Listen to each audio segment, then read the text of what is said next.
الله الرحمن الرحيم وقلنا يا آدم اسكن أنت وزوجك الجنة وكلا منها رغدا حيث شئتما ولا تقربا هذه الشجرة فتكونا من الظالمين فأزلهما الشيطان عنها فأخرجهما مما كانا فيه وقلنا اهبطوا بعضكم لبعض عدو ولكم في الأرض مستقر ومتاع إلى حين. اللہ تبارک و تعالی نے کلام مقدس کے ان آیات مبارکہ میں ارشاد فرمایا کہ ہم نے حکم دیا آدم علیہ السلام کو کہ تم ٹھہرو اور تمہاری بیوی جنت میں اور کھاؤ کھلا. بعض علماء نے فرمایا کہ رغدن کا معنی ایک تو ہوتا ہے یعنی کھلی چیز کا استعمال کرنا، ایک معنی کہ علماء نے ہنیئن مریئا یعنی کھانا ایسا جو انسان کو رچتا بستا ہو. کیا معنی؟ جو یعنی ہضم بھی ہو، فائدہ بھی ہو، نقصان نہ ہو. ولا تقربا هذه الشجرة اور تم دونوں قریب مت جانا اس درخت کے. فتکونا من الظالمین یعنی اگر تم دونوں نے چکھا اس درخت میں سے تو ہو جاؤ گے اپنے جانوں پہ ظلم کرنے والوں میں سے. فأزلهم الشیطان پھر پھسلا دیا ان دونوں کو شیطان نے. اخرجہما مما کانا فیہ بس وہ سبب بنا ان کے نکالنے کا تھے وہ جن نعمتوں میں. پھر ہم نے ان کو حکم دیا کہ اترو. بعضکم لبعض عدو ہوگے تم ایک دوسرے کے دشمن. وَلَكُمْ فِي الْأَرْضِ مُسْتَقَرٌّ وَمَتَاعٌ إِلَىٰ حِينٍ اب تمہارے لیے زمین میں جائے قرار ہے اور نفع اٹھانا ہے ایک وقت مقرر تک. جیسا کہ میں نے کل عرض کیا تھا کہ اللہ تبارک و تعالی نے تخلیق آدم علیہ السلام کے بعد تعلیم آدم علیہ السلام کے بعد پھر تکریم آدم علیہ السلام کا مرحلہ آیا.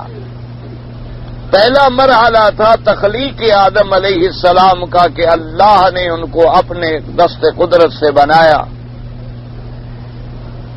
اور دوسرا مسئلہ تھا تعلیم آدم علیہ السلام کا کہ علم آدم الاسماء کلہا اللہ نے ان کو تمام چیزوں کے نام، صفات، خواص، آثار، افعال بتلائے، پڑھائے اور سکھلائے. یہ مرحلہ تھا تعلیم آدم علیہ السلام کا. اسی لیے علماء نے لکھا ہے کہ جہاں جہاں انبیاء اور اللہ کے رسولوں کی تعلیم کا ذکر ملتا ہے قرآن مقدس میں تو یہ انبیاء اور رسل علیہم الصلوات والتسلیم کا شان ہے کہ اللہ ان کی تعلیم کی نسبت جو ہے وہ اپنی طرف فرماتے ہیں. یعنی انبیاء اور رسول جو ہیں اللہ کے بھیجے ہوئے وہ کسی دنیاوی استاد سے پڑھنے کے محتاج نہیں ہوتے، کیونکہ افضل مرتبہ جو ہے وہ نبی اور رسول کا ہے. اور اگر ان کو بھی کسی استاد کے سامنے زانوئے تلمذ طا کرنا پڑے تو پھر تو استاد ان سے افضل ہو جاتا. اس لیے اللہ نے انہیں خود پڑھایا ہے.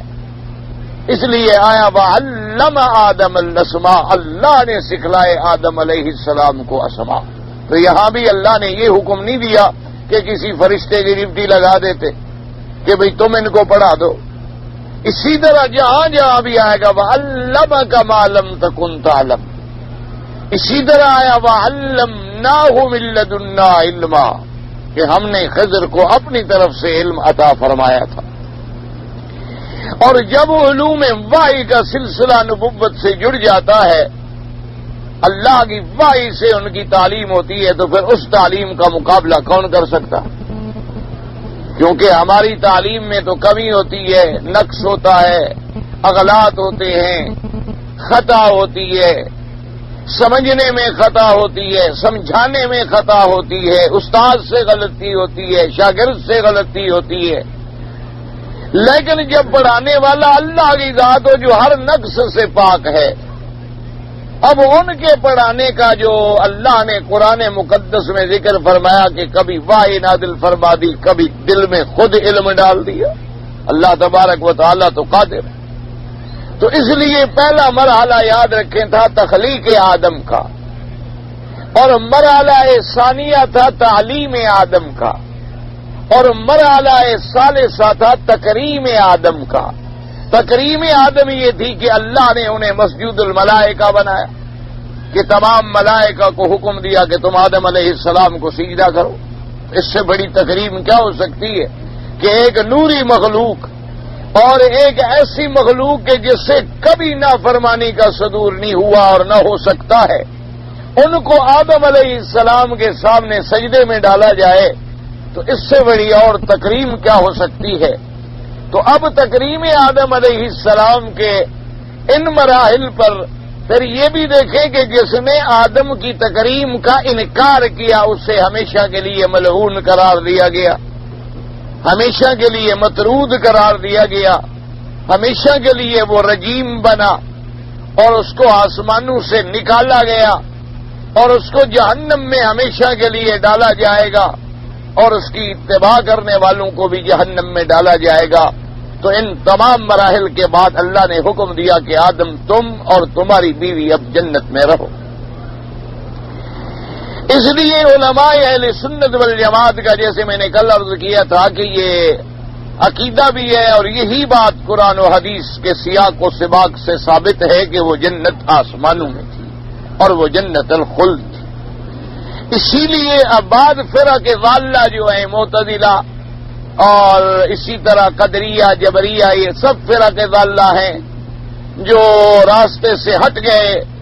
انہوں نے کہا کہ نہیں، وہ جنت جو تھی وہ زمین میں ایک باغ تھا، اور وہ ایک بہت اعلیٰ درجے کا باغ تھا، اور باغ جنت کا لفظ جو ہے باغ پر بھی اطلاق ہوتا ہے، جیسے قرآن شریف میں بھی ایک مقام پہ آیا ہے کہ ہم نے ان دو آدمیوں کو ایسے ایسے باغ دیے تھے۔ تو انہوں نے کہا کہ اس سے مراد جو ہے وہ جنت آسمانوں والی جنت نہیں ہے، بلکہ یہ زمین میں کوئی جنت تھی۔ اور دراصل انہوں نے کہا کہ اس کی وجہ یہ ہے کہ اگر ہم یہ مان لیں کہ بھی آسمانوں والی جنت ہے، تو پہلے تو ان کا عقیدہ یہ ہے کہ وہ جنت ہے نہیں، اللہ کے عمل میں پیدا کریں گے۔ اگر وہ یہ مان لیتے کہ جنت آسمانوں میں ہے تو پھر یہ عقیدہ بھی ان کو چھوڑنا پڑتا۔ اور دوسری بات انہوں نے کہا کہ اشکال یہ پیش آتا ہے کہ اگر وہ جنت آسمانوں میں ہو تو اس میں آدمی داخل ہونے کے بعد تو نکالا نہیں جائے گا، جو جنت میں داخل ہو گیا وہ جنت میں داخل ہو گیا۔ اسی طرح جو کافر جہنم میں جائیں گے وہ ہمیشہ کے لیے جہنم میں جائیں گے۔ البتہ جہنم سے مسلمان جو گناہگار ہیں ان کو تو عذاب کے بعد نکالا جائے گا، لیکن دخول جنت کے بعد تو نکلنے کا کوئی سوال ہی پیدا نہیں ہوتا کہ جنت میں داخل کیا جائے اور پھر اس کے بعد اسے نکالا جائے۔ تو انہوں نے کہا کہ جب آدم علیہ السلام کا وہاں سے نکلنا ثابت ہے تو لہذا یہ وہ جنت جو ہے آسمانوں کی جنت نہیں ہے۔ اور اسی طرح کے اور بھی اشکالات انہوں نے پیدا کیے کہ بھئی جب آدمی جنت میں جائے گا تو جنت میں تو کوئی غلطی ہوگی نہیں، اور جب آدمی جنت میں جائے گا تو جنت میں تو کوئی پابندی اور تکلیف ہوگی نہیں، اور یہاں تو اللہ نے ایک پابندی لگائی ہے کہ اس درخت کے قریب مت جانا۔ تو ایسے ایسے اشکالات جو ہیں انہوں نے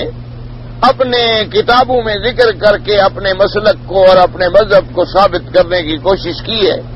تو جن لوگوں کے پاس معلومات عامہ نہیں ہوتے وہ ایسے دلائل کو پڑھنے کے بعد گھبرا جاتے ہیں، حالانکہ یہ بالکل کوئی ایسی بات ہی نہیں۔ وجہ یہ ہے کہ جنت میں داخل ہونے کے بعد کسی کو نہیں نکالا جائے گا، کب جب عالم آخرت ہوگا، وہ تو حکم جاری ہوا تب ہوں گے۔ عالم آخرت کے میں یعنی قیامت کے قائم ہونے کے بعد اب جب اللہ فیصلہ فرما دیں گے کہ جنت والے جنت میں، جہنم والے جہنم میں، تو اب کسی کو جنت سے نہیں نکالا جائے گا۔ لیکن عالم آخرت سے پہلے اگر کسی کو جنت میں بھیجا جائے پھر جنت سے باہر بھیجا جائے تو کوئی اشکال پیدا ہونے کا سوال ہی پیدا نہیں ہوتا۔ جیسے کہ معراج کی رات میں ہمارے آقا سرکار مدینہ صلی اللہ علیہ وعلی آلہ وصحابہ وسلم تسلیما کثیرا کثیرا، آپ جنت میں داخل ہوئے، آپ کو جنت کی سیر کرائی گئی، آپ نے حضرت امیر المومنین حضرت عمر کا گھر دیکھا، عبداللہ ابن مسعود رضی اللہ تعالی عنہ کا گھر دیکھا، آپ نے وہاں حضرت بلال رضی اللہ تعالی عنہ کے چلنے کی آوازیں سنی، اور پھر اسی رات میں حضور جنت سے باہر تشریف لائے اور آپ مکے میں تشریف لے آئے۔ تو لہذا یہ مسائل تو تب پیدا ہوں گے کہ جب قیامت قائم ہو جائے گی، اور اس کے بعد جب اللہ فیصلہ فرما دیں گے کہ یہ اہل جنت ہیں اور یہ اہل جہنم ہیں۔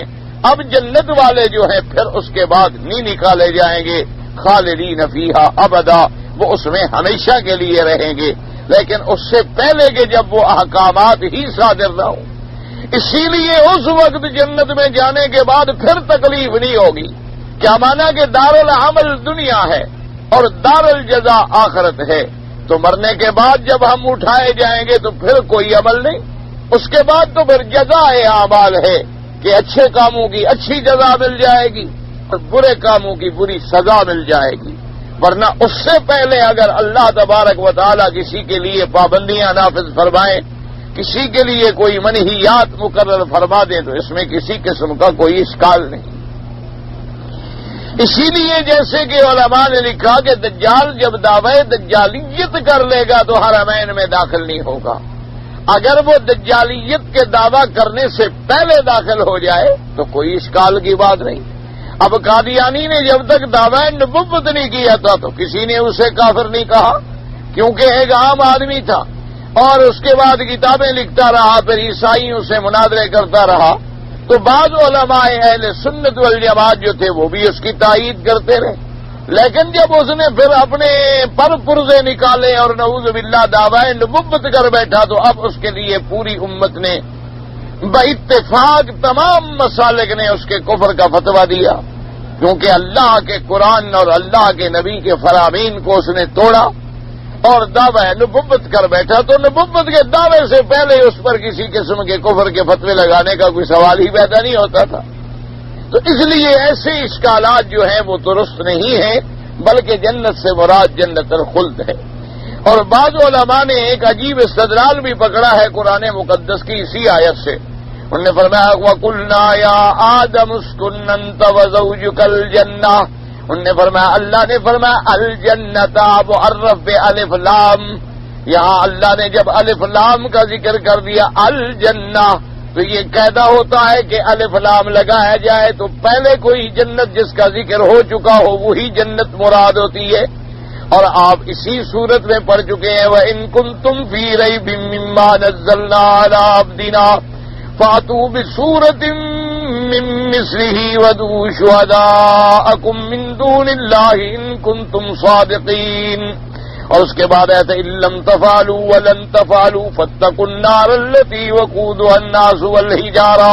أُعِدَّتْ لِلْكَافِرِينَ، اور آگے تھا وَبَشِّرِ الَّذِينَ آمَنُوا وَعَمِلُوا الصَّالِحَاتِ أَنَّ لَهُمْ جَنَّاتٍ،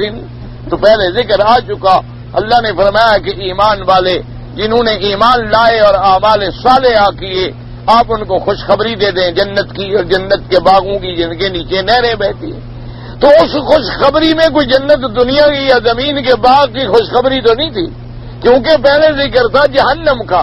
کہ جو کافر مقابلہ قرآن کا نہیں کر سکے اور قیامت تک بھی نہیں کر سکیں گے، ان کے لیے ہم نے جہنم تیار کی ہے کہ جس کا ایندھن کیا ہے، انسان ہے اور پتھر ہے۔ اب جہنم کے بعد مومنوں کے لیے جو خوشخبری آئی تو وہ اسی جنت کی تھی، وَبَشِّرِ الَّذِينَ آمَنُوا وَعَمِلُوا الصَّالِحَاتِ أَنَّ لَهُمْ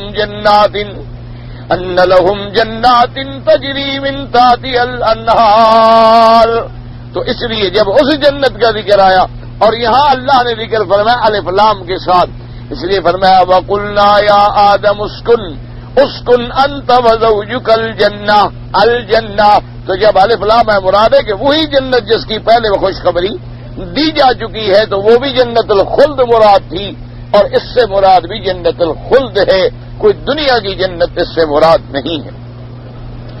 یہ ہمیشہ کے لیے قاعدہ سمجھ لیں کہ جب بھی کسی لفظ کے ساتھ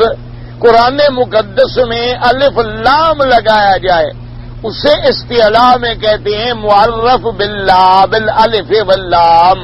یعنی قرآن کو اس لفظ کو معروف کیا گیا الف لام کے ساتھ، تو مراد پہلے والا کوئی چیز ہوتی ہے، جس کا ذکر پہلے ہو چکا ہو وہی چیز مراد ہوتی ہے۔ جیسے اللہ پاک نے فرمایا قرآن مقدس میں ان مع العسر یسرا فان مع العسر یسرا، میرے پاک نبی سرکار مدینہ صلی اللہ علیہ وسلم فرمایا لن یغلب العسر یسرین، حضور نے فرمایا کہ عسر ایک ہے اور یسر دو ہیں، تو فرمایا کبھی یہ نہیں ہو سکتا کہ عسر جو ہے وہ دو یسر پہ غالب آ جائے۔ تو اب حالانکہ قرآن میں دیکھیں تو لفظ کیا ہے فَإِنَّ مَعَ الْعُسْرِ يُسْرًا، إِنَّ مَعَ الْعُسْرِ يُسْرًا، تو عسر کا ذکر بھی تو دو دفعہ آیا ہے اور یسر کا ذکر بھی دو دفعہ آیا ہے، لیکن حضور نے فرمایا عسر ایک ہے اور یسر دو ہے۔ وجہ کیا ہے کہ یسرن جو ہے وہ بغیر الف لام کے ہے، فَإِنَّ مَعَ الْعُسْرِ یسرن تو یہ یسر علیحدہ ہے، ان مع العسر یسرن تو یہ یسر علیحدہ ہے، تو دو یسر ہوئے۔ العسر دوسرے میں الف لام ہے تو اس سے مراد وہی پہلے والا عسر ہے، تو لہذا عسر ایک ہو گیا اور یسر جو ہے وہ دو ہو گئے۔ تو یہاں بھی جب لفظ آیا اب الجنت تو جنت وہی پہلے والی مراد ہے جس کا ذکر قرآن مقدس کے اندر گزر چکا ہے۔ اور اسی طرح مفسرین کرام نے محدثین کرام نے ایک استدلال حدیث مبارک سے بھی کیا ہے جو صحیح مسلم کے اندر حدیث موجود ہے۔ حضرت حذیفہ بن الیمان رضی اللہ تعالیٰ عنہ ذکر فرماتی ہیں، انہوں نے فرمایا کہ قیامت کے دن جب لوگ آئیں گے حضرت آدم علیہ السلام کی خدمت میں تو کہیں گے کہ یا ابانا استفتح لنا باب الجنہ، تو آگر اپنے ابا سے کہیں گے کہ حضرت آدم علیہ السلام مہربانی کرو ہمارے لیے جنت کا دروازہ کھلواؤ، تو آدم علیہ السلام جواب دیں گے ما اخرجکم الا خطیۃ ابیکم، وہ کہیں گے خدا کے بندے تم مجھ سے جنت کا دروازہ کھلوانا چاہتے ہو، حالانکہ جنت سے نکالنے کا ذریعہ بھی تو میری غلطی تھی، میری غلطی کی وجہ سے تو تم جنت سے نکالے گئے تھے، اور آج مجھ سے تم جنت کا دروازہ کھلوانا چاہتے ہو، میں نہیں شفاعت کر سکتا، تم حضرت نوح علیہ السلام کے پاس جاؤ۔ تو اس لیے علماء نے استدلال کیا کہ صحیح مسلم کے اندر حضرت حذیفہ بن الیمان رضی اللہ تعالی عنہ جو اتنے بڑے شان والے صحابی ہیں ان سے یہ روایت صحیحہ موجود ہے، تو اب جب وہ مطالبہ کریں گے جنت کا کہ ہمارے لیے جنت کا دروازہ کھلواؤ، تو آدم علیہ السلام فرمائیں گے بھی میری غلطی سے تو تم جنت سے نکالے گئے، تو لہذا وہی جنت تھی، یعنی جس میں آدم علیہ السلام رہتے تھے اور جس سے آدم علیہ السلام کو نکالا گیا۔ اور اگر وہ جنت کوئی زمین والی ہوتی، جنت کوئی باغ ہوتا، کوئی گھنا والا باغ ہوتا، تو پھر اس سے نکالنے کا اور اس سے غلطی کے کوئی کہنے کا سوال ہی پیدا نہیں ہوتا، اور پھر قیامت میں حضرت آدم علیہ السلام سے اس مطالبے کا بھی سوال پیدا نہیں ہوتا کہ ہمارے لیے جنت کا دروازہ کھلواؤ، اب تو وہ قیامت میں آ گئے، وہ دنیا تو ختم ہو گئی۔ اس لیے علماء نے فرمایا کہ جنت سے مراد جو ہے وہی جنت ہے۔ اور اسی طرح صحیح حدیث مبارک میں ہے کہ اللہ تبارک و تعالیٰ کی دربار میں موسیٰ علیہ السلام اور حضرت آدم علیہ السلام ان دونوں اللہ کے نبیوں کا آپس میں ایک مکالمہ ہوگا، تو حضرت موسیٰ علیہ السلام آپ سے یہی کہیں گے کہ حضرت آدم علیہ السلام سے کہ آپ ہمارے ابا ہیں، آپ ابو البشر ہیں، اور آپ وہ ہیں خلق اللہ بیدہ جس کو اللہ نے اپنے ہاتھ سے پیدا فرمایا اور جس میں اللہ تبارک و تعالی نے خود روح پھونکا، اور اسکنک فی جنت جس کو اللہ نے اپنی جنتوں میں ٹھہرایا، لیکن تم نے ہمیں نکالا جنت سے۔ تو حضرت آدم علیہ السلام فرمائیں گے کہ یا موسیٰ علیہ السلام تم اللہ کے نبی ہو، تم نے تورات میں یہ نہیں پڑھا تھا کہ اللہ تبارک و تعالیٰ نے یہ لکھ دیا تھا ہمارے پیدا ہونے سے بھی پہلے، اور زمین و آسمان کے پیدا ہونے سے بھی پہلے یہ لکھا ہوا تھا تورات میں کہ نہیں؟ تو انہوں نے کہا کہ ہاں لکھا ہوا تھا۔ تو اس لیے حضور نے فرمایا فحج آدم موسیٰ، آدم علیہ السلام اب غالب آ جائیں گے کہ پھر میری اس میں کیا قصور ہے، جو تقدیر کے فیصلے تھے وہ تو ہونے، ان کو تو کوئی دنیا کی طاقت بدل نہیں سکتی ہے۔ تو اب موسیٰ علیہ السلام چپ ہو گئے کہ بھی اللہ کی تقدیر کے سامنے کون بات کر سکتا ہے۔ تو اس لیے علماء نے فرمایا کہ موسیٰ علیہ السلام بھی انہیں یہ کہیں گے کہ اللہ نے آپ کو اپنی جنت میں ٹھہرایا اور پھر اس جنت سے تم نے ہمیں نکلوایا، تو جنت وہی مراد ہے، کوئی دنیا کا باغ تو مراد نہیں تھا۔ اس لیے علماء نے فرمایا کہ تحقیق یہی ہے، یعنی قرآن و سنت کے سیاق و سباق کے مطابق بھی یہی بات ہے کہ جس جنت میں اللہ نے ان کو ٹھہرایا وہ آسمانوں میں جنت ہے، اور اللہ تبارک و تعالی جنت کو پیدا فرما چکے ہیں۔ اس لیے جنت جو ہے وہ مخلوق ہے، پیدا ہو چکی ہے، اور جہنم جو ہے وہ بھی پیدا ہو چکی ہے، اور جنت جو ہے وہ آسمانوں میں ہے اور جہنم جو ہے وہ زمینوں میں ہے۔ اور اس کے باقی دنیا کے یہ اشکالات جو ہوتے ہیں نا جی، بعض لوگ بلا وجہ اشکال پیدا کرتے ہیں کہ جی اگر جنت آسمانوں میں ہے تو ہمیں نظر نہیں آئی، یا جہنم اگر زمینوں میں ہے تو ہم نے نہیں دیکھا، اور اب ہم نے ایسے ایسے نئی ایجادات ڈھونڈ نکالی ہیں کہ ہم نے زمین کے چکر بھی لگا لیے ہیں، اور پوری زمین کے ارد گرد بھی ہمارے سیارات جو ہیں وہ گھوم چکے ہیں۔ تو یہ محض ایک جال کی بات ہے، اس کے علاوہ ان کا کوئی دلیل نہیں بن سکتی ہے، کیونکہ اللہ تبارک و تعالیٰ کے اتنے سیارات ہیں کہ جن کی ابھی روشنی بھی زمین میں نہیں پہنچی ہے، تو تم تو ابھی تک چاند کے اندر اپنے مغز ماریاں کر رہے ہو، اور کہاں شمس ہے، کہاں مشتری ہے، اور کہاں عطارد ہے، اور کہاں زہرہ ہے، اور کہاں زول ہے۔ تو اللہ کے اتنے بڑے سیارات ہیں، جب ہم ان کو نہیں دیکھ سکے ہیں تو اللہ کی جنتیں جب تک اللہ ہمیں نہ دکھلائے ہم کیسے دیکھ سکتے؟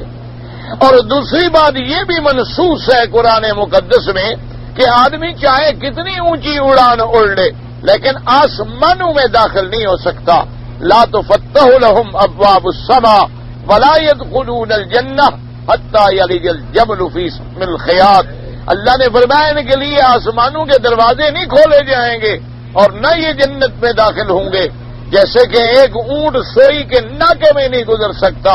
یعنی ان کے ناکے میں گزرنا محال ہے، تو ان کے لیے ہم نے راستے بند کر دیے ہیں، ان کا وہاں سے گزرنا محال ہے۔ تو جب جنت ہے ہی آسمانوں پر اور آسمانوں پہ کوئی جا ہی نہیں سکتا، تو پھر اس قسم کے اعتراضات جو ہیں وہ بلا وجہ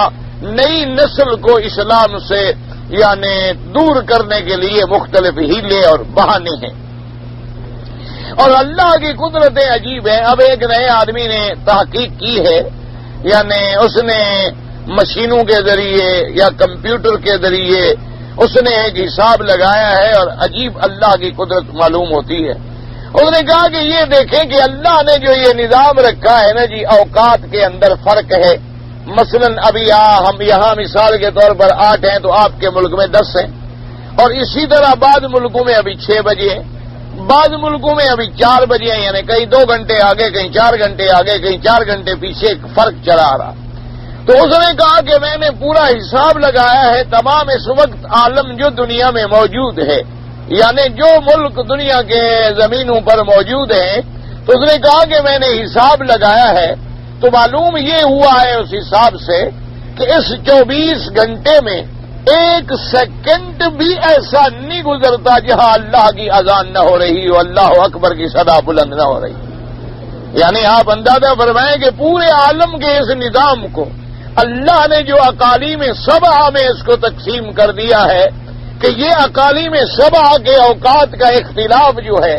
اس لیے خداوند قدوس نے ہمیں توجہ دلائی ہے بار بار کہ هو الذی جعل اللیل والنہار خلفۃ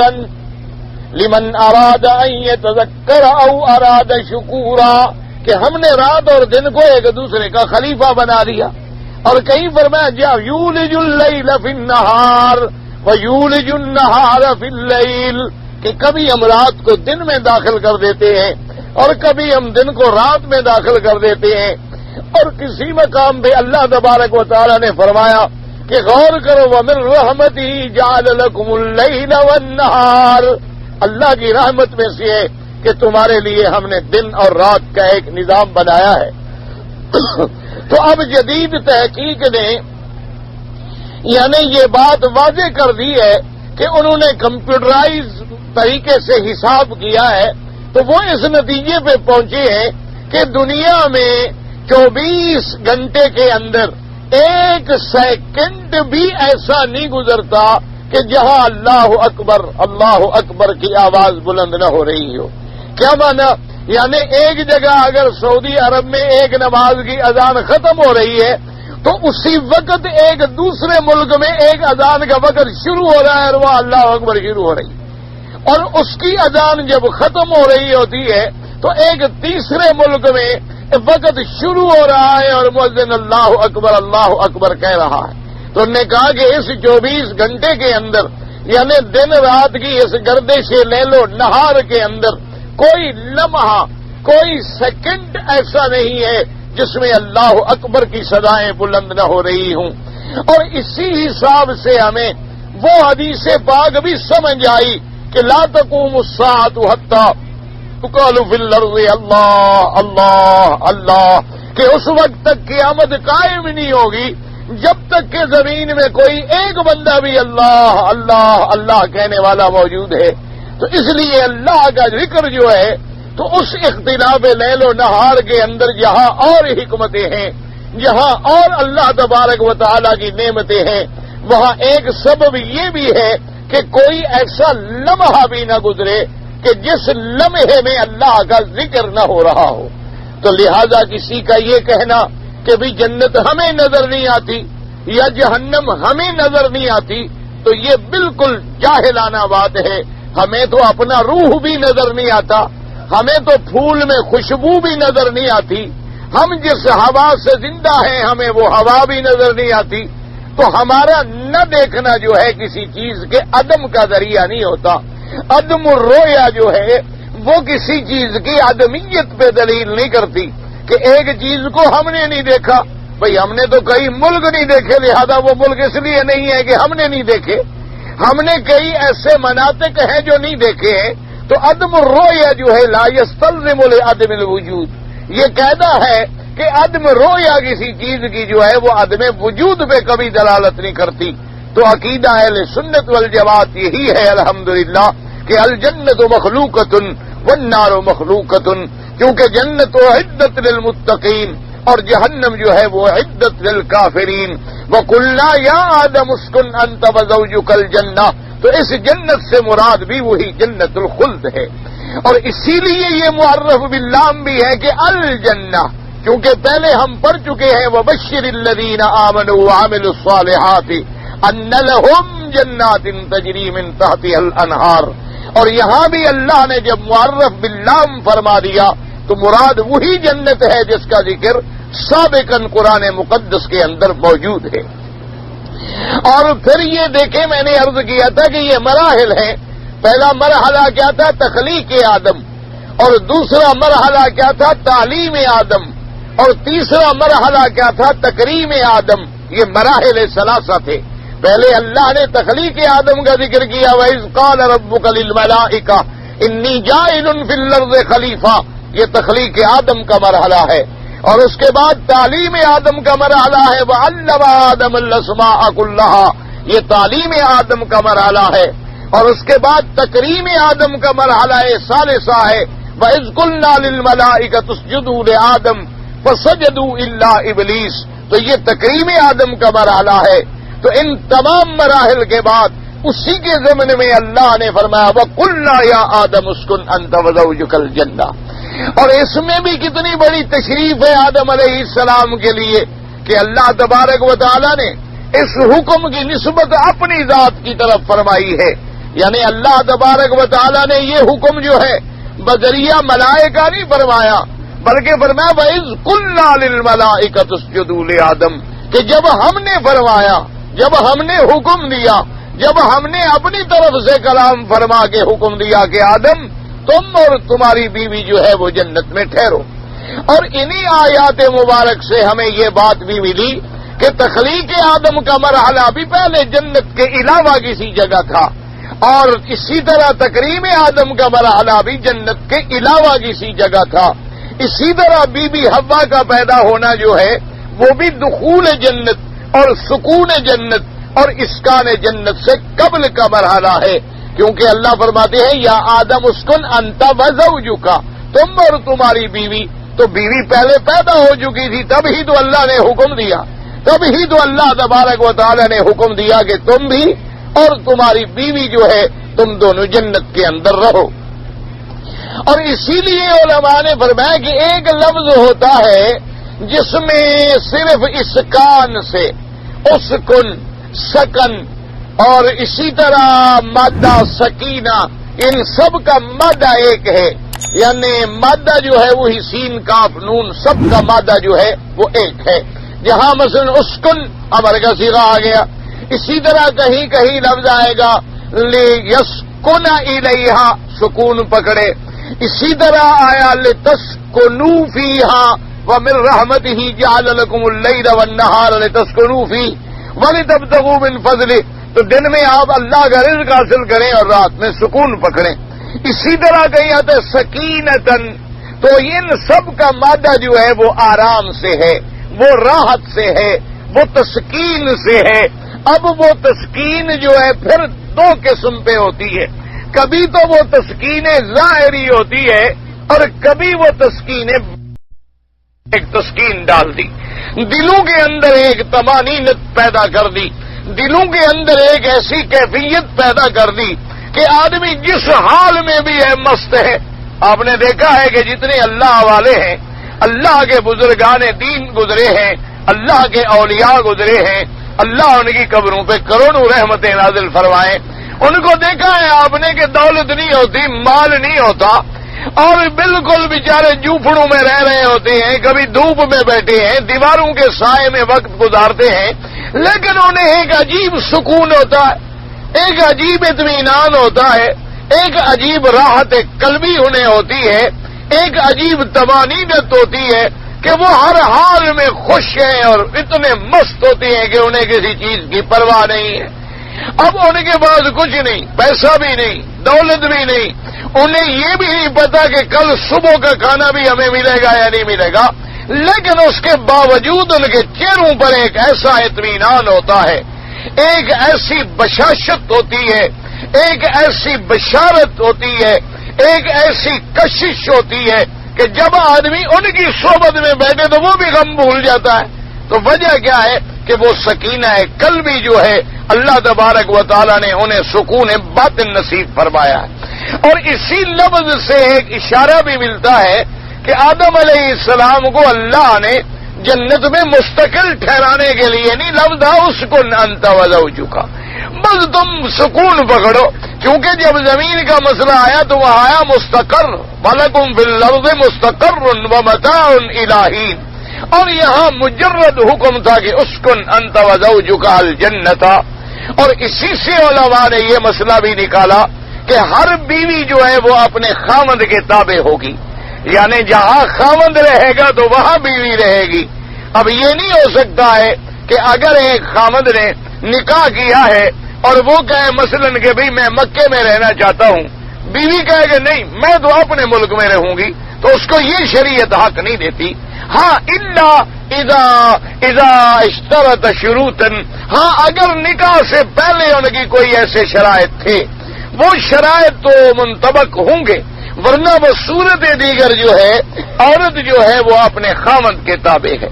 اور اسی سے علماء نے یہ مسئلہ بھی مستنبط کیا ہے کہ ہر عورت کو خاوند جو ہے وہ سکنا دے گا، لیکن دے گا سکنا اپنی حیثیت کے مطابق۔ کیا مانا کہ ایک آدمی ہے، وہ ایک مکان میں رہتا ہے، 500 ریال کے کرائے کا مکان ہے، لیکن بیوی کہتی ہے کہ نہیں میں یہاں نہیں رہوں گی، مجھے تو 5000 ریال والا مکان لے کر دو، تو شرعاً وہ یہ مطالبہ نہیں کر سکتی، چونکہ وہ اسی سکنا کو اختیار کرے گی جو خاوند رکھ رہا ہے۔ ہاں خاوند کو بھی یہ حکم ہے کہ وہ اپنی بیوی کو ذلیل کرنے کے لیے یہ تو نہ کرے کہ ابداً ایسی جگہ لے لے گے تاکہ تکلیف ہو اور وہ کہے میں نہیں رہتی، نہیں، بلکہ جس حال میں خاوند رہتا ہے بیوی بھی اسی سکنا کی حقدار ہوگی اور اسی کھانے پینے کی حقدار ہوگی جو خاوند کی حیثیت کے مطابق ہے۔ تو اس لیے اللہ تبارک و تعالی نے آدم علیہ السلام اور ان کی بیوی دونوں کو جنت میں ٹھہرنے کا حکم فرمایا۔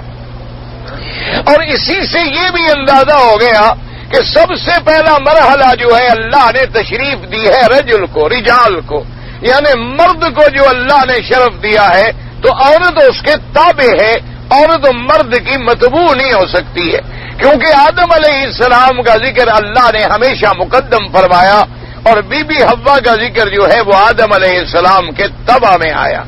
لیکن چونکہ جنت میں ٹھہرنے کا مسئلہ تھا تو اس لیے اللہ تبارک و تعالی نے حکم کے اندر وضاحت بھی فرما دی کہ کہیں یہ حکم میرے لیے تو مخصوص نہیں ہے کہ صرف آدم ہی جنت میں ٹھہرے، کیونکہ اسی کو اللہ نے اتنا بڑا مرتبہ بخشا، تو اللہ تبارک و تعالی نے وضاحت کے ساتھ ارشاد فرما دیا کہ یا آدم اسکن انت وزوجک الجنت۔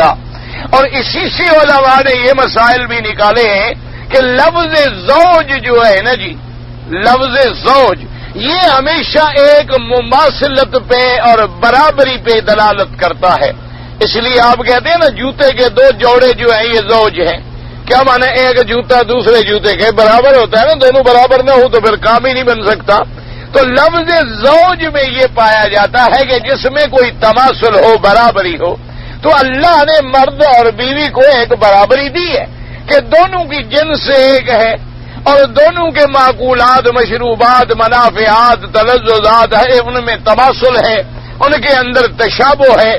اور اسی لیے اللہ نے یہاں حوا کی شان بھی بیان فرما دی کہ بی بی حوا بھی اتنی شان والی تھی کہ اللہ نے فرمایا وزوجکا، وہ جو تیری بیوی یعنی تیرے برابر، جیسے تجھے میں نے اپنی قدرت سے پیدا کیا ہے، جیسے تجھے میں نے اپنے ہاتھ سے پیدا فرمایا ہے، اسی طرح حوا کو بھی تو اللہ نے اپنی قدرت سے فی منزل الایسر آدم علیہ السلام کی بائیں پسلی سے پیدا فرمایا۔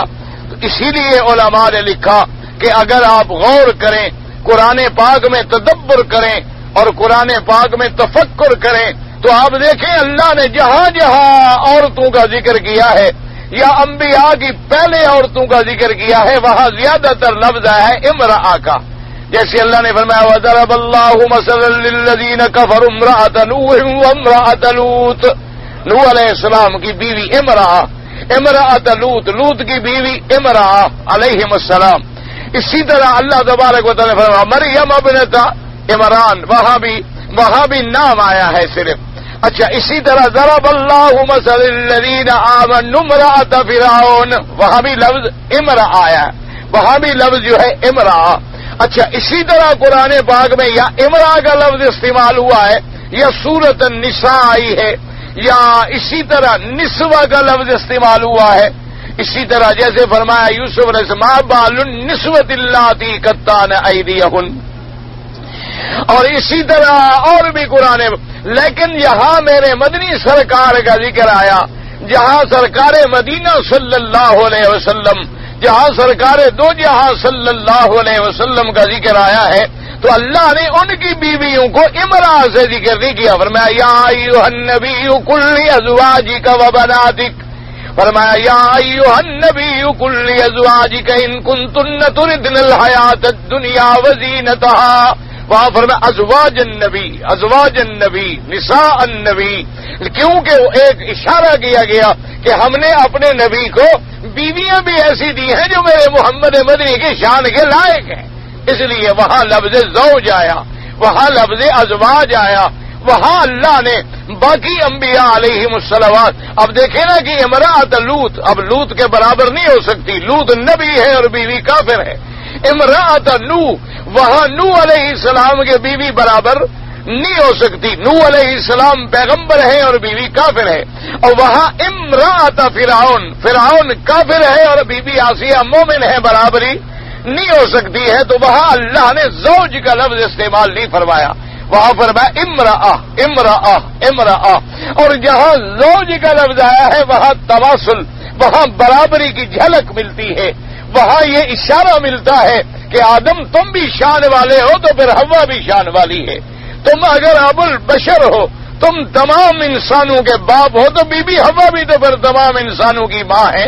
تمہیں ہم نے اتنا بڑا مرتبہ بخشا ہے تو بی بی حوا کو کتنا مرتبہ بخشا کہ ہم نے اس کو زندہ آدم علیہ الصلوۃ والسلام سے پیدا کیا، اور اس کی پیدائش بھی عجیب انداز میں ہوئی کہ اللہ تبارک و تعالی نے، روایات میں آتا ہے کہ القسنۃ علی آدم علیہ السلام پہ نیند ڈال دی گئی، اور اسی نیند کی عالم میں ان کی جانب ایسر جو تھی اس کو آپریشن کیا گیا اور اندر سے بی بی حوا کو نکالا گیا۔ یہ خدا کی قدرت اور خدا کی شان ہے۔ اسی لیے میں نے عرض کیا تھا کہ آج دنیا کے ڈاکٹر بھی کوئی آپریشن کریں تو پہلے آدمی کو بے ہوش کرتے ہیں، پہلے آدمی کو سلا دیتے ہیں۔ انہوں نے سب کچھ ہم سے سیکھا ہے اور ہمیں آنکھیں دکھلاتے ہیں،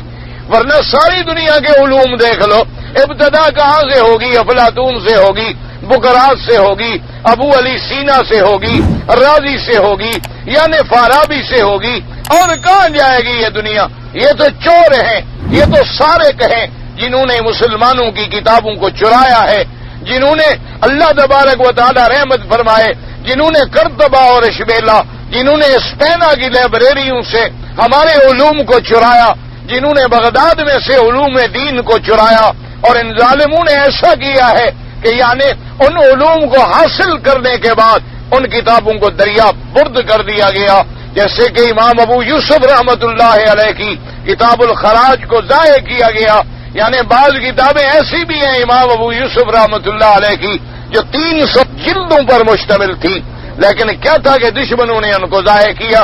اپنے مفادات کو حاصل کر لیا اور ان کو انگریزی زبانوں میں منتقل کر کے اپنے میوزیم کی نظروں میں ڈال دیے گئے۔ آج بھی آپ ان کی لائبریریوں میں جائیں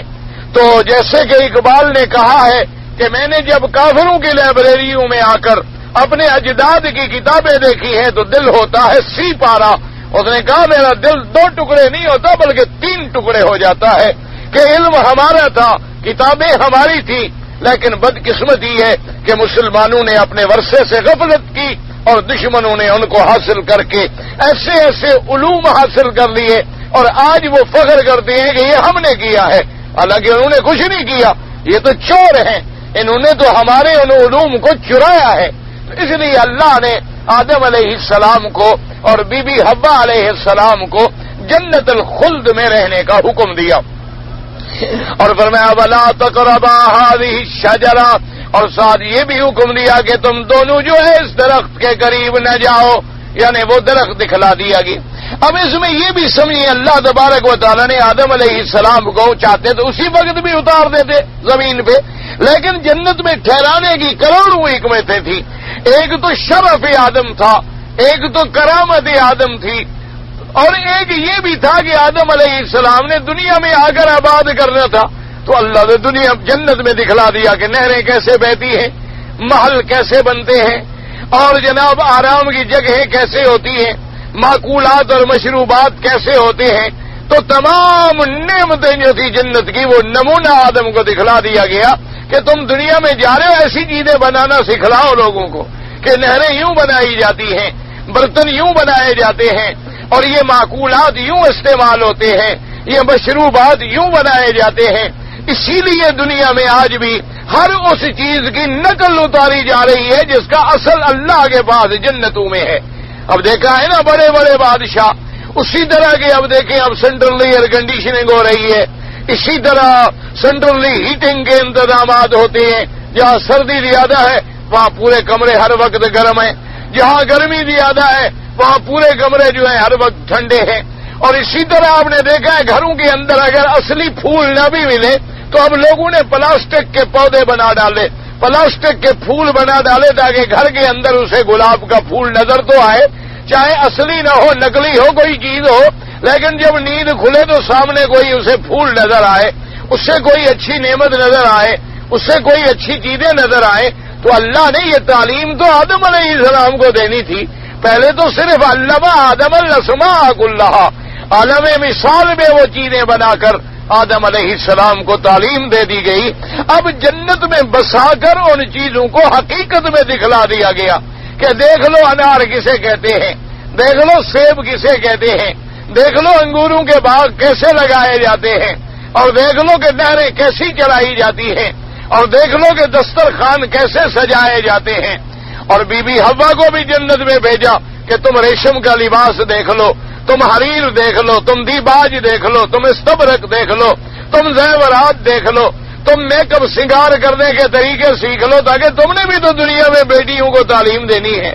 تم نے بھی تو اپنی بیٹیوں کو سکھلانا ہے کہ کپڑے کیسے پہننے ہیں، کیونکہ اگر تعلیم نہیں دی جائے گی تو پھر تو وحشی قبائل کا عالم ہوگا۔ جیسے بعض افریقن قبائل میں آپ جائیں وہاں ایسی وحشی قومیں رہتی ہیں کہ درختوں کے پتے لپیٹے ہوئے ہیں، نہ انہیں کوئی پتا ہے کہ کیا بدن چھپانا ہے اور کیا بدن نہیں چھپانا ہے، نہ ان کو کھانے کا کوئی پتا ہے، آٹا لے لیں گے، پانی میں ڈال لیں گے اور پی لیں گے، اسی طریقے سے کوئی جوار وغیرہ لے لیں گے، اس کو رگڑ لیں گے، مکائی کے دانے رگڑ لیں گے اور پھر اس کو جو ہے پی ڈالیں گے، کھا ڈالیں گے، بس کچے کچے، ان کو پتہ ہی نہیں کہ پکایا کیسے جاتا ہے۔ بعض قبائل ایسے ہیں جو کچا گوشت چبا لیتے ہیں، بعض قبائل ایسے ہیں جو کچے پھل کھا لیتے ہیں، لیکن جب تعلیم آ گئی تو اب ہمیں پتہ چلا کہ اس پھل کا موسم یہ ہے، اس پھل کا موسم یہ ہے، یہ پھل فلاں موسم میں پکتا ہے اور یہ پھل فلاں موسم تک کچا ہوتا ہے اور یہ کھٹا ہوتا ہے اور یہ میٹھا ہوتا ہے۔ تو دونوں کو اللہ نے جنت میں رکھ کے پوری طرح سے تیار فرما لیا اور ساتھ ایک پابندی بھی لگا دی کہ کلا منہا رغدن، کھاؤ کھلا، لیکن یہ ہے کہ اتنا نہ ہو کہ پھر تم لذتوں میں ہی الجھ جاؤ، پھر جنت کی لذتوں میں ہی الجھ جاؤ اور دنیا میں جب جاؤ تو اپنی اولاد کو بس اسی کھانے پینے میں لگا دو اور منہیات کا کوئی پتہ بھی نہ چلے۔ تو وہی سے پابندیاں لگا دی کہ ولا تقربا هذه الشجرہ، لیکن خبردار تم دونوں اس درخت کے قریب نہیں جانا۔ اب اللہ نے قرآن مقدس میں الشجرہ کے بارے میں کوئی تفصیل بیان نہیں فرمائی۔ اب بعض لوگوں نے جیسے کہہ دیا کہ گندم کا درخت تھا، بعض نے کہہ دیا کہ وہ نہیں انجیر کا درخت تھا، بعض نے کہہ دیا کہ نہیں وہ زیتون کا درخت تھا،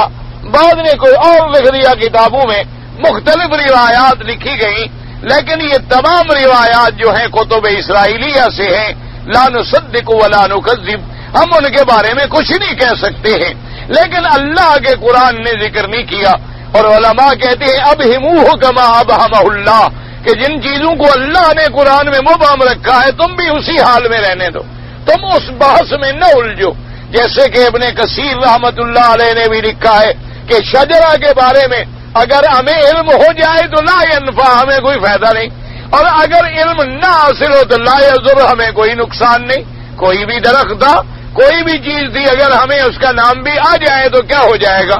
اور اگر ہمیں اس کا نام معلوم نہ ہو تو کون سی ہماری نماز میں سجدہ سہو آ جائے گا۔ اگر ہمیں شجرہ کا نام معلوم نہ ہو تو کوئی ہماری نماز نہیں فاسد ہو جائے گی، کوئی ہماری عبادت میں کمی نہیں آ جائے گی۔ تو جس چیز کے جاننے میں ہمارا فائدہ نہ ہو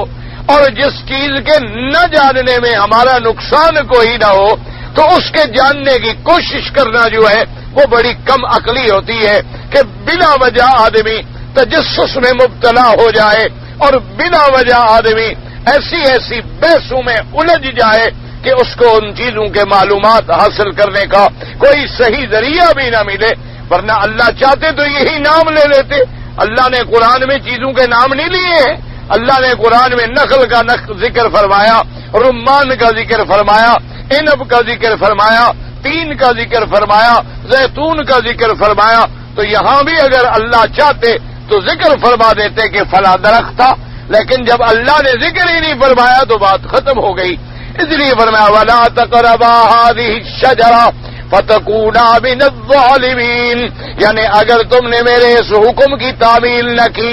اگر تم اس درخت کے قریب چلے گئے، اور دیکھیں خدا کا نظام دیکھیں، اللہ فرماتے ہیں ولا تقربا، یہ نہیں فرمایا ولا تاکلا، یہ نہیں فرمایا کہ تم صرف مت کھاؤ یا مت چکھو، نہ حکم دے دیا ولا تقربا، حالانکہ معنی یہی ہے کہ تم نہ کھاؤ، معنی یہی ہے لا تاکلا، لیکن ایک حکمت ہوتی ہے، جیسے اللہ نے فرمایا ولا تقربوا الزنا انه كان فاحشة وساء سبيلا، اللہ نے فرمایا زنا کے قریب مت جاؤ، کیا مانا کہ دوائی یہ زنا جو ہیں ان کے قریب نہ جاؤ۔ جب تم اکیلے عورت کے ساتھ بیٹھو گے تو فتنہ تو پیدا ہوگا، جب تم ایک اجنبی عورت کے ساتھ ہاتھ ملاؤ گے، اجنبی عورت کے ساتھ شیک ہینڈ کرو گے، اجنبی عورت کے ساتھ تم تخلیے میں بیٹھ کے باتیں کرو گے، اجنبی عورت کے جمال پہ نظر ڈالو گے تو لازمی بات ہے کہ فتنے میں الجھ جاؤ گے۔ لیکن جب ان وادی میں بھی نہیں گزرو گے، جب اس کانٹوں والی وادی کے تم قریب ہی نہیں جاؤ گے تو تمہارے دامن میں کانٹے لگنے کا سوال ہی پیدا نہیں ہوتا۔ لیکن اگر آدمی ایک جھاڑی دار کانٹے ہیں، تم اس سے لگ کے گزر رہے ہو، اندر بھی نہ جاؤ، کوئی نہ کوئی کانٹا تمہارے دامن کو اٹک لے گا۔ اس لیے اللہ نے فرمایا کہ ایسی چیزوں کے قریب ہی مت جاؤ، جب قریب نہیں جاؤ گے تو گناہ سے تو خود بخود بچ جاؤ گے۔ یہاں بھی اللہ نے آدم علیہ السلام کو اور بی بی حوا علیہ السلام کو دونوں کو حکم دیا کہ ولا تقربا هذه الشجرة فتكونا من الظالمین، اور اندازہ فرمائے کہ دونوں حکم یعنی امر میں بھی دونوں کو شریک کیا اور نہی میں بھی دونوں کو شریک کیا۔ پہلے امر کیا تھا؟ فرمایا یا آدم اسکن انت وزوجک الجنہ، آدم علیہ السلام تم اور تمہاری بیوی تم دونوں ٹھہرو، اور اسی طرح پھر فرمایا وَكُلَا مِنْهَا رَغَدًا حَيْثُ شِئْتُمَا، اور تم دونوں کھاؤ پیو جہاں سے جو چاہو کھاؤ پیو، کھلا رچتا بستا ہوا کھاؤ پیو۔ یہاں امر میں بھی دونوں کو شریک کیا، تو اب نہی میں بھی دونوں کو شریک کیا کہ وَلَا تَقْرَبَا، تم دونوں اس کے قریب مت جانا، هَذِهِ الشَّجَرَةَ فَتَكُونَا مِنَ الظَّالِمِينَ، اور اگر تم دونوں اس درخت کے قریب چلے گئے، اس درخت کے قریب ہو گئے، تو پس نتیجہ کیا نکلے گا کہ تم ہو جاؤ گے ظالمین میں سے۔ اب لفظ ظالمین جو ہے یاد رکھیں قرآن مقدس میں کہیں تو یہ کافروں کے معنی میں بھی آیا ہے، اور کہیں ظالم کا معنی ہوتا ہے یعنی حد سے نکلنے والا۔ اصل میں ظلم کی تعریف یہ کی ہے علماء نے وضع الشیء فی غیر محلہ، کسی چیز کو اس کے محل میں نہ رکھنا بھی ایک ظلم ہے۔ یعنی کیا مانا؟ پانی کا محل جو ہے یہ گلاس ہے، اگر اس کو آپ زمین میں انڈیل دیں تو یہ بھی ایک ظلم ہے کہ تم نے جو محل تھا اس کے بجائے اس کو غلط محل میں رکھا ہے۔ اسی لیے کافر کو بھی ظالم کہا گیا کہ اللہ نے پیشانی پیدا کی تھی اپنی ذات کو سجدہ کرنے کے لیے، لیکن ان ظالموں نے اللہ کو چھوڑ کر انداد کو، اصنام کو، اشخاص کو اور اشجار کو، ابہار کو سجدے کرنے شروع کر دیے، تو یہ وضع الشیء فی غیر محلہ ہی۔ تو اللہ نے فرمایا کہ اگر تم ایسا کرو گے کہ تم اگر میرے اس نہی کا ارتکاب کر بیٹھو گے تو پھر تم بھی اپنی جان پہ گویا زیادتی کرنے والے ہوگے کہ میں نے جس چیز سے منع کیا تم ادھر چلے گئے، میں نے کہا قریب مت جاؤ اور تم قریب چلے گئے، تو گویا تم بھی فتکونا من الظالمین۔ تو اس لیے بعض اوقات لفظ ایسا استعمال کیا جاتا ہے کہ جس کے اندر زیادہ تشدید ہو، زیادہ تحدید ہو، اب اس کو سیاق و سباق میں دیکھنا پڑے گا کہ اگر وہ آیا ہے ایسے مقام پر تو کہیں ظالمین سے مراد کافرین بھی ہوتے ہیں، کہیں ظالمین سے مراد مجرمین بھی ہوتے ہیں، اور کہیں ظالمین سے مراد فاسقین بھی ہوتے ہیں، اور کہیں یہ لفظ جو ہے تنبیہ کے لیے آ جاتا ہے، جیسے آدم علیہ السلام اور حوا علیہ السلام کے بارے میں آیا، ورنہ یہ معنی نہیں تھا نعوذ باللہ کہ اگر درخت چکھ لو گے تو کافر ہو جاؤ گے، نا، وہ تو اللہ کا نبی ہے آدم علیہ السلام، وہ تو خلیفۃ اللہ فی الارض ہے، اور اتنا بڑا ان کا شرف ہے، تو معنی اسی کے مطابق کیا جائے گا جو ان کے شان کے مطابق ہو۔ یعنی اگر تم ان درخت کے قریب دونوں چلے گئے تو پھر اپنی جانوں پہ تم خود زیادتی کرنے کا باعث بنو گے، تم خود تجاوز کرنے کا ذریعہ بن جاؤ گے۔ تو اللہ تبارک و تعالیٰ نے ان آیات میں آدم علیہ السلام کے اسکان جنت کا ذکر فرمایا، اب اگلی آیات میں پھر حبوط آدم علیہ السلام کا ذکر ہوگا، واللہ تعالی اعلم وعلمہ اتم۔ اچھا جی، فرماتے ہیں کہ مجھے حافظے کی شکایت ہے، حضرت علی کرم اللہ وجہہ کو حضور پاک نے دعا سکھلائی تھی، بھئی اس دعا کا موجود ہے مشکات شریف کے آخر میں ہے، وہ دعا آپ دیکھ لیں، اللہم ارحمنی بترک المعاصی ابدا ما ابقیتنی وارحمنی اتکلف ما لا یعنینی وارزقنی حسن النظر فیما یرضیک عنی یا بدیع السماوات والارض یا ذا الجلال والاکرام۔ تو اس کے پڑھنے کا طریقہ بھی وہاں موجود ہے، یا کوئی فضائل قرآن کی آپ کتاب لے لیں تو اس کے آخر کے اندر بھی انہوں نے اس دعا کو لکھا ہے اور پڑھنے کا طریقہ لکھا ہے۔ گو احادیث کے بارے میں بعض علماء نے فرمایا کہ حدیث ضعیف ہے، لیکن فضائل اعمال میں محدثین جو ہیں ایسے احادیث مبارک کو قبول فرماتے ہیں۔ حضرت علی رضی اللہ تعالیٰ عنہ فرماتے ہیں کہ میں نے 3 جمعراتیں یہ پڑھی تھی، جمعرات ہی پڑھنی ہوتی ہے، تو فرماتے ہیں اس کے بعد پھر میں زندگی میں کبھی نہیں بھولا کہ لندن میں جو آپ کے تھے اس کے لیے کہتے ہیں کہ بھئی تفصیلی طور پر، ہاں بھئی تفصیلی طور پر اب اپنا کیا کہنا ہے، بس جو دین کا کام ہو سکا الحمدللہ اللہ نے توفیق دی، ہم نے کیا انشاءاللہ۔ باقی ٹکٹ کا ریٹ وغیرہ یہ مولوی کا کام نہیں ہے. آپ کسی ایجنٹ سے جا کے رجوع کریں, پتہ کریں ٹکٹ کم ہوئی ہے بڑھ گئی ہے, کوئی مسئلہ ہے قرآن شریف کا کہ یہ بھی میں بتلاؤں؟ مجھے کیا پتا ہے کہ ٹکٹ کا ریٹ بڑھ گیا ہے کم ہو گیا؟ کسی ایجنٹ سے رجوع کریں, آپ ٹریول ایجنسی میں جا کے رجوع کریں. اچھا, اگر میں اپنے والدین کی طواف کر سکتے ہیں, لیکن اور کسی غیر کے لیے طواف خود کریں, اس کے لیے دعا کر دیں. مدینہ جانے کے بغیر مدینہ منورہ حضور پاک کے روضے پر الصلاۃ والسلام علیک یا رسول اللہ بالکل کہہ سکتے ہیں. اور حضرت عبداللہ ابن عمر رضی اللہ تعالیٰ عنہ سے روایت موجود ہے کہ جب بھی وہ آتے سلام پڑھتے, صحابہ بھی سلام پڑھتے تھے. باقی دور سے علماء نے اس لیے منع کیا ہے کہ حرف ندا جو ہے وہ غیر اللہ کے لیے استعمال نہ ہو, اور اسی لیے منع کیا ہے کہ پھر آدمی کا یہ اعتقاد نہ ہو کہ حضور صلی اللہ علیہ وسلم ہر جگہ موجود ہیں. اس لیے علماء نے دوسرے مقام پہ منع فرمایا, لیکن وہاں پر سلام پڑھنے سے کسی نے بھی منع نہیں فرمایا. کہتا ہے بعض لوگ یہ اوپر جو اکال پہنتے, ہر ملک کا رواج ہے, تمہارے ملک میں جو کراکلی ٹوپی پہنتے ہیں اس کی کیا وجہ ہے؟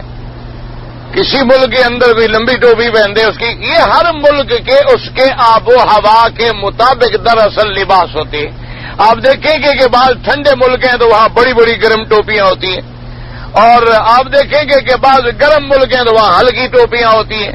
تو ان ملکوں میں چونکہ گرمی بھی پڑتی تھی اور لو بھی چلتی تھی اور تیز ہوائیں بھی چلتی تھی, تو ان کے بھی رومال اس انداز میں آئے کہ یہ جان محفوظ رہے, کمر محفوظ رہے, رومال گر نہ جائے, اوپر جمع رہے, اور چاہے تو زیادہ ہو تو پھر یوں باندھ لیں, اور چاہے تو یوں باندھ لیں تاکہ اونٹوں پہ سفر کر سکیں. تو ہر علاقے کے لباس جو ہیں اس کے موسموں کے اور حالات کے مطابق ہوتے ہیں, اگر اس میں کسی کا کوئی اعتراض کی بات نہیں. اور بعض لوگوں نے یہ بھی سمجھا ہے کہ چلو بھی پگڑی کی ایک سنت بھی ادا ہو گئی, چلو اب پگڑی نہ باندھی تو گویا پگڑی نما ایک چیز سر پہ رکھ دی. ایک دفعہ آپ نے ایک نسخہ ذکر تو کیا ہوگا, مجھے بھی کسی نے دیا تھا بھائی, تکلیف ہوئی تھی, میں نے کہا تھا کہ کسی ہندوستانی حکیم نے مجھے بتلایا تھا. اب وہ کیا تھا اللہ عالم, یہ تو کئی سال پہلے کی بات ہے. ہم فقیروں کا تو حال یہی ہوتا ہے نا کہ کوئی تکلیف ہوئی تو اللہ نے کسی کو بھیج دیا, ذریعہ بنا دیا, کسی نے دوائی دے دی, کسی نے کوئی دعا کر دی, ہماری گاڑی چل پڑی. تو اب اس کو یاد رکھنے کا تو کوئی سوال پیدا نہیں ہوتا. آگے میں نے طب تو نہیں کرنی تھی, نہ حکمت کی دکان کھولنی تھی کہ میں نے اس کا لکھ لیتا. اس لیے بہرحال آیا تھا اور گیا. داڑھی نہ رکھنا جو ہے بالکل آدمی بار بار منڈانے سے فاسقین میں داخل ہو جاتا ہے, کیونکہ اصرار جب ہو جائے تو وہ کبیرہ ہو جاتا ہے, اور مرتکب کبیرے کا جو ہے وہ فسق میں داخل ہو جاتا ہے. اور داڑھی جو ہے سنن الانبیاء والمرسلین میں سے ہے, اور میرے مدنی پاک کی اور پھر سنت بھی ایسی ہے جو ایک منٹ کے لیے بھی حضور کے چہرے سے جدا نہیں ہوئی.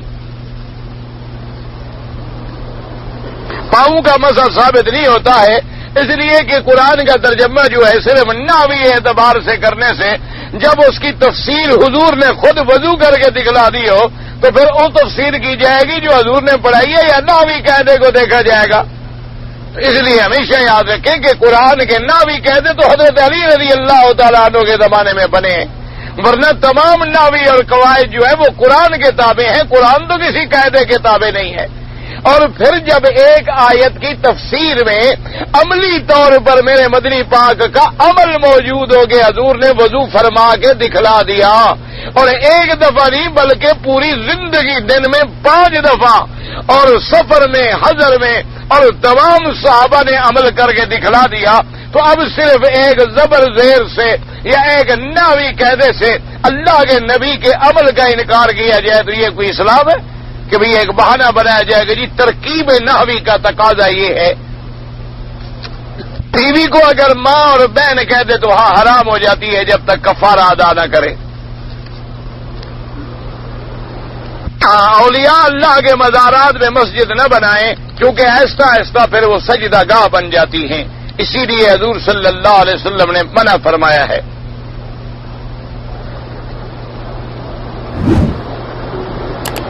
حضور صلی اللہ علیہ وسلم کی یہ حدیث مبارک ہے کہ جو درود پڑھا جائے گا مجھے پہنچایا جائے گا. اللہ تعالی اعلم وعلمہ اتم. اللہم صلی علی سیدنا محمد وعلی آل سیدنا محمد وبارک وسلم.